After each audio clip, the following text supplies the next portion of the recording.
Kansas City. We're known for our barbecue, our jazz, our football, and our incredible neighborhoods. But let's cut to the chase. Is Kansas City actually a safe place to live? Today I'm going to dive into the numbers, the neighborhoods, and the statistics about safety in Kansas City. Whether you're considering a move here or you already live here and are just curious, you're going to want to stick around because what I'm about to share just might surprise you. Hi, guys. Welcome back to Living in Kansas City. My name is Cheryl McCormick, and I'm an agent with the Rob Ellerman team at ReeceNichols Real Estate, which is the #1 real estate team in all of Kansas City. I am your source to find out everything there is to know about the real estate market in Kansas City, and I have the resources to help you every step of the way.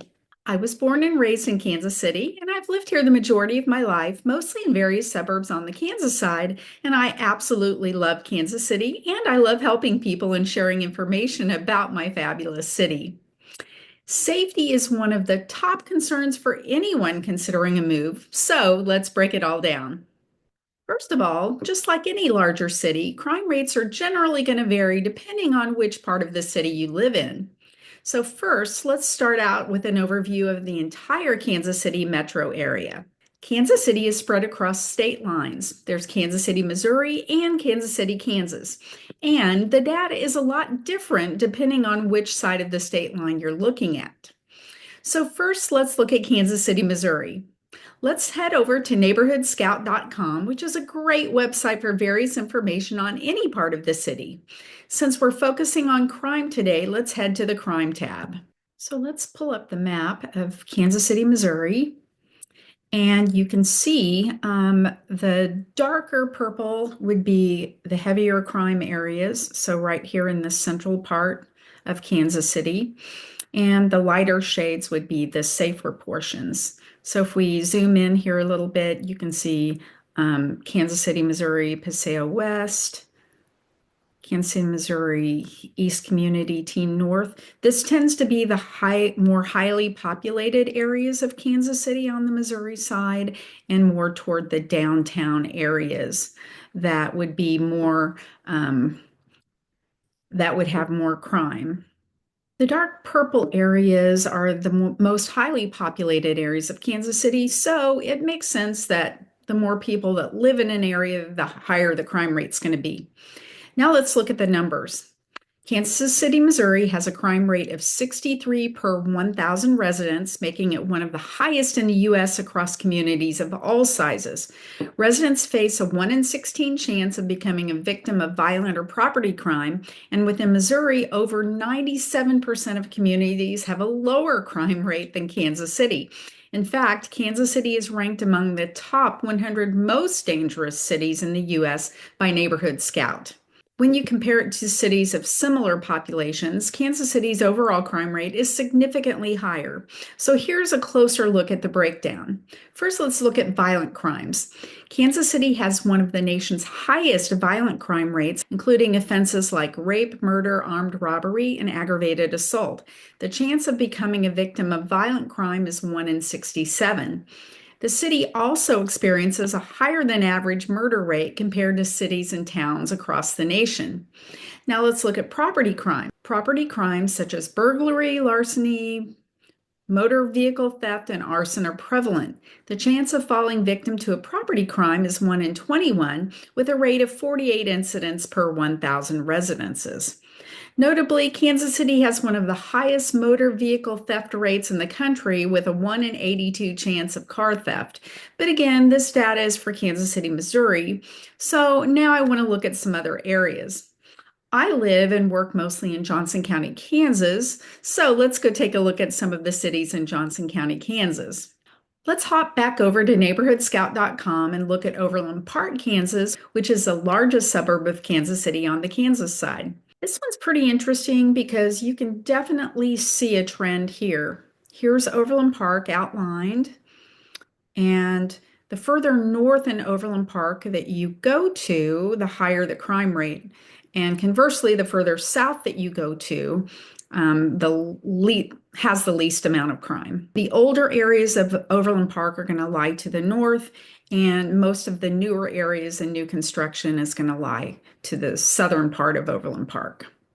Overland Park's overall crime rate is higher than the national average, with 26 crimes per 1,000 residents.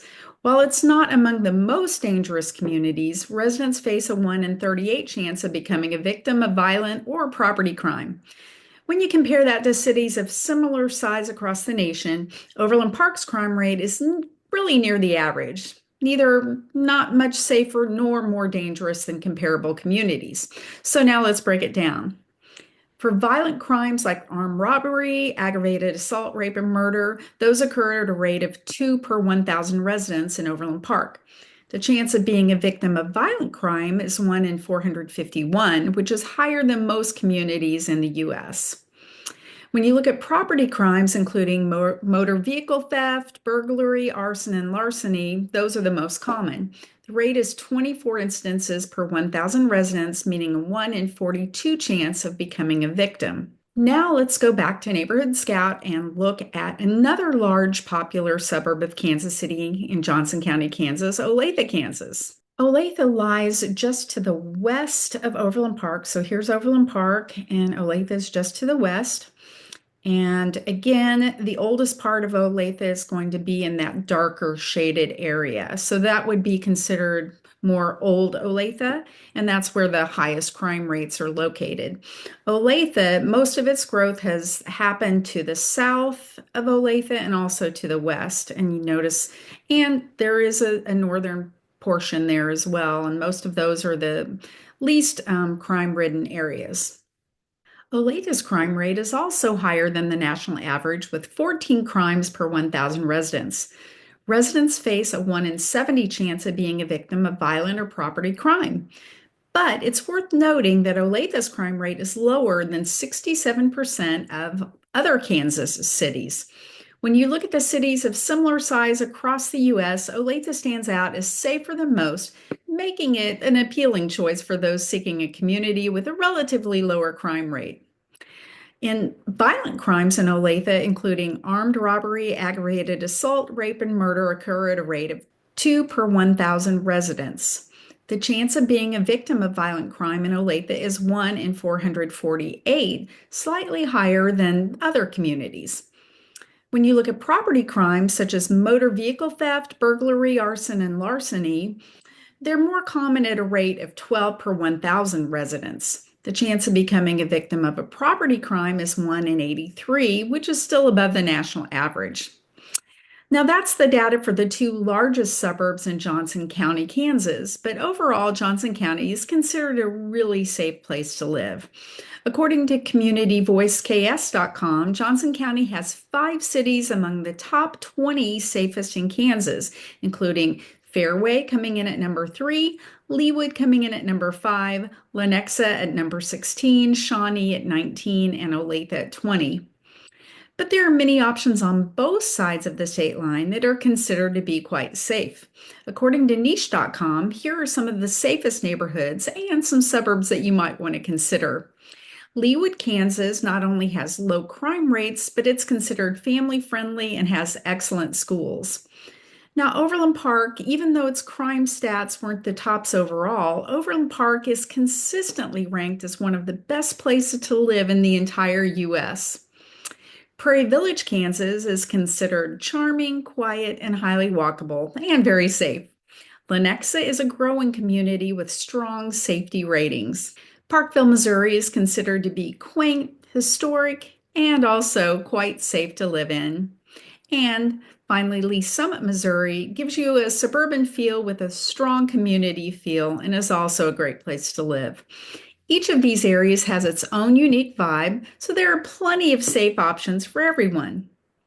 Unfortunately, we live in a time where even if you live in the safest of areas, crimes can still occur. But fortunately, no matter where you live, there are always steps you can take to stay safe. Here are my top tips for living securely in Kansas City or really anywhere. First, be sure to choose your neighborhood wisely. Do your research and research the local crime maps and talk to people who know the area well. Next, be sure to secure your home. Install a security system, use plenty of outdoor lighting, and keep your doors and windows locked at all times. Next, be aware of your surroundings. especially when you're visiting downtown or entertainment districts at night. Next, build community. Get to know your neighbors. Strong community ties can enhance safety. And finally, stay informed. Follow the local news and community groups to stay updated on any issues. Kansas City's police and community programs are dedicated to making our city safer. We have neighborhood watch groups and local resources. There are plenty of ways to stay proactive. Here's the thing, safety is just one part of the equation. Kansas City offers so much more. It has an affordable cost of living, amazing schools, a vibrant culture, and a strong sense of community. And by choosing the right neighborhood and taking a few precautions, you can enjoy all that Kansas City has to offer without worrying. So, is Kansas City a safe place to live? The answer is, it depends on where you choose to live and how you approach safety. Like I said earlier, I've lived in Kansas City the majority of my life, and I feel extremely safe here. And with the right information and support, Kansas City can absolutely be a fantastic place to call home. So if you're thinking about moving to Kansas City or within the Kansas City area, I'd love to help you find your perfect home in your perfect neighborhood at your perfect price point. Whether you're planning to move in 9 days or 90 days, feel free to give me a call, shoot me a text, send me an email, or schedule a Zoom call. All of my information is in my description so that I can help you make your move to Kansas City or within the Kansas City area a smooth and easy one. And if you enjoyed this video, don't forget to hit that like button and subscribe to my channel for more facts about places you might call home and for exclusive community tours and real estate insights about communities in Kansas City suburbs, including Overland Park, Lenexa, Spring Hill, Prairie Village, Leawood, Olathe, DeSoto, Shawnee, and Lewisburg. And please leave a comment, as your comments help me create content that is useful to you. If you enjoyed this video, I'm sure you're going to love my next one. Until next time, this has been Cheryl McCormick from Living in Kansas City signing off. Take care, and I look forward to seeing you in my next video.